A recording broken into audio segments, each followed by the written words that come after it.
और ये बिहार वाला जो जाति जनगणना है, मैं इसकी बात नहीं कर रहा हूं। जाति जनगणना देखना है तो तेलंगाना वाला देख लीजिए। नमस्कार, आप देख रहे हैं न्यूज फोर नेशन। मैं हूं आपके साथ है नरोत्तम सिंह। लोकसभा में नेता प्रतिपक्ष राहुल गांधी आज बिहार दौरे पर हैं। पटना पहुंचे थे। दलित समाज के कार्यक्रम में उन्होंने शिरकत किया है। जब राहुल गांधी पिछली बार बिहार आए थे तो संविधान को लेकर एक कार्यक्रम था, उसमें उन्होंने शिरकत किया था और इस बार दलित समाज के कार्यक्रम में शिरकत किया है। राहुल गांधी जब दलित समाज के सम्मेलन को संबोधित कर रहे थे उस वक्त उन्होंने एक बार फिर जातीय गणना पर सवाल खड़ा किया है। ये जातीय गणना उस वक्त हुई थी जब नीतीश कुमार के सरकार में लालू यादव और कांग्रेस पार्टी शामिल थी। बिहार में जातीय गणना हुआ था और उस गणना को एक बार फिर राहुल गांधी ने फेक बताया है।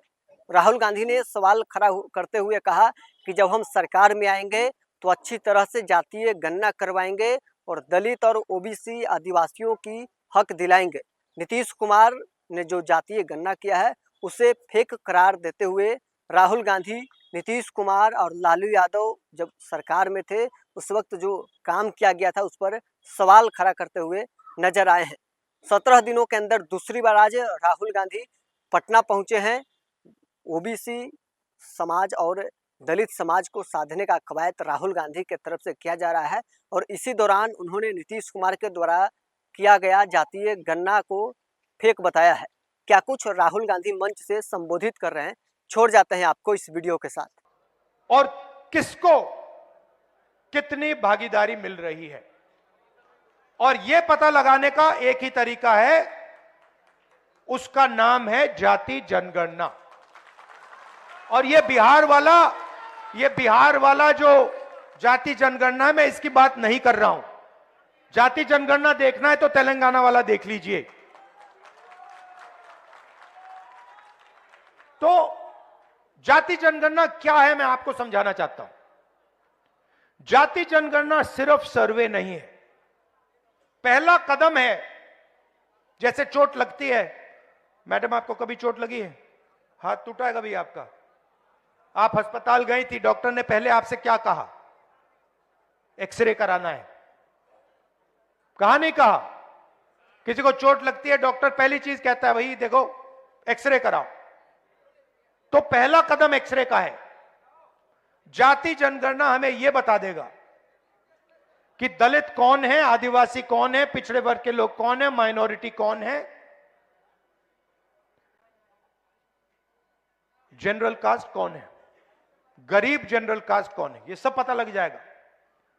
उसके बाद हम दूसरा काम शुरू करेंगे। हम हिंदुस्तान की सारी संस्थाओं की लिस्ट निकालेंगे, इंस्टीट्यूशंस की लिस्ट निकालेंगे, चाहे वो जुडिशरी हो, ब्यूरोक्रेसी हो, सब इंस्टीट्यूशन की लिस्ट निकालेंगे। उसमें पता लगाएंगे कि मीडिया में दलितों की असलियत में कितनी भागीदारी है, कॉर्पोरेट इंडिया में असलियत में दलितों की कितनी भागीदारी है, ब्यूरोक्रेसी में असलियत में कितनी भागीदारी। भाई और मैंने एक बात समझिए, सवाल धन का है, ठीक है? सवाल धन का है। आज क्या हो रहा है, सारा का सारा धन संस्थाओं में जा रहा है, कॉर्पोरेट इंडिया में जा रहा है, शिक्षा के सिस्टम में जा रहा है, स्वास्थ्य के सिस्टम में जा रहा है। पहले सरकारी अस्पताल होते थे, एक प्रकार से वो आपके अस्पताल थे, उसमें आपको मुफ्त में इलाज मिलता था। आज सारे के सारे अस्पताल प्राइवेट हैं। कोई बीमार होता है, दलित वर्ग का कोई बीमार होता है तो लाखों रुपए आपके जेब से निकलते हैं नहीं निकलते हैं, है ना? कहां जाते हैं? कहां जाते हैं? प्राइवेट अस्पताल। प्राइवेट अस्पताल किसके हैं? मोदी का नहीं है, दलितों का नहीं है, पिछड़ों का नहीं है, आदिवासियों का नहीं है। अंबानी अदानी का है, अरबपतियों का है।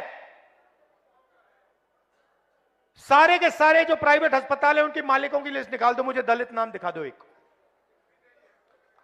इनको सरकारी जमीन दी जाती है, इनको रोज सरकारी जमीन दी जाती है। आप इनको लाखों रुपए देते हो, मगर मालिकों में आपका एक नाम नहीं है, कहीं भी नहीं है।